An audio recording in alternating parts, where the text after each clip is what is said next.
Aujourd'hui, on est quand même extrêmement protégé par rapport à ce que c'était avant. Parce que là, on est dans le milieu le plus insalubre qu'on puisse trouver. J'ai choisi de faire le métier d'égoutière parce qu'on est peu à le faire et que c'est rare.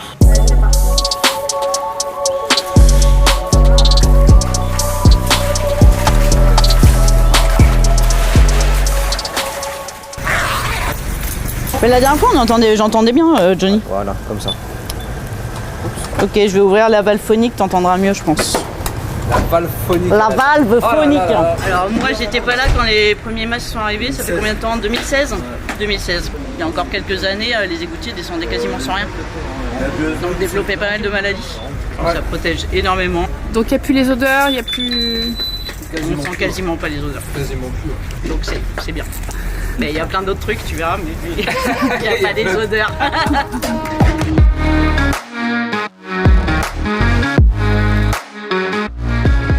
Là, on est parti pour 1 kilomètre de surveillance du réseau. Donc en fait, le but du jeu, c'est de regarder tout ce qui est en égout et qui ne devrait pas y être, et tout ce qui n'y est pas et qui devrait y être. Là, tu peux voir, on a une belle fuite d'eau. On va signaler, que je vais signaler tout de suite en montant au bureau. Là, c'est toilette, douche, prendre de l'eau sale, excréments. Après, on s'habitue. On s'habitue à tout. Là, on est plutôt dans un égout qui est plutôt propre. On dit égoutier, gouttière. On dit égoutier, gouttière, peu importe en fait. On dit pareil pour tout le monde. On ne fait pas de différence entre nous.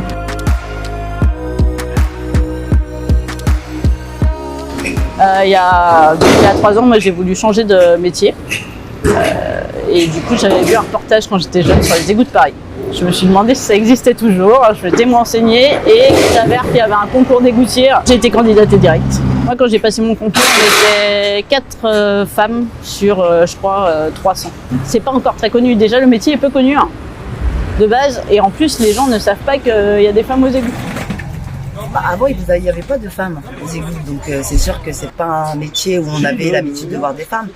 Et depuis à peu près 13 ans, parce que ça fait 12 ans que je suis là, il commence à avoir des femmes. Donc après, il faut, après petit à petit, avec le fait de voir des femmes dans le milieu des égouts, peut-être que ça va attirer d'autres personnels féminins à tenter l'expérience aussi également. Donc, mais c'est assez intéressant quand même. Parce que c'est un peu Paris en dessous. Donc c'est ça qui est chouette.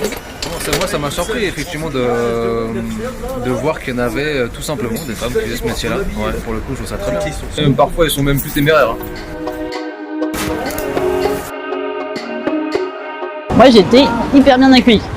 C'est-à-dire qu'ils sont même un peu protecteurs, trop protecteurs.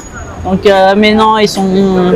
Aujourd'hui, on a des gens vraiment sérieux aux égouts de Paris. C'est des ouvriers qui deviennent super techniciens, très professionnels. Et du coup, ils ont une approche super mixte du métier. Les gens qu'on a aujourd'hui aux égouts, ça les choque pas en fait qu'il y ait des femmes. Les anciens, peut-être, c'est plus réticents, ils se moquent.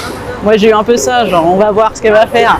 Tant que tu te mets pas en danger, que tu mets pas en danger ton équipe et que tu es volontaire pour faire des choses, il n'y a aucune différence entre nous.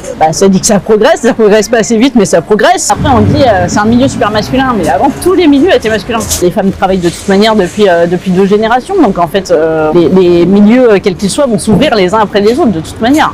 Les femmes travaillent, point barre, en fait. Je pense que nos enfants, eux, n'ont même pas ce genre de réflexion, et c'est encore mieux.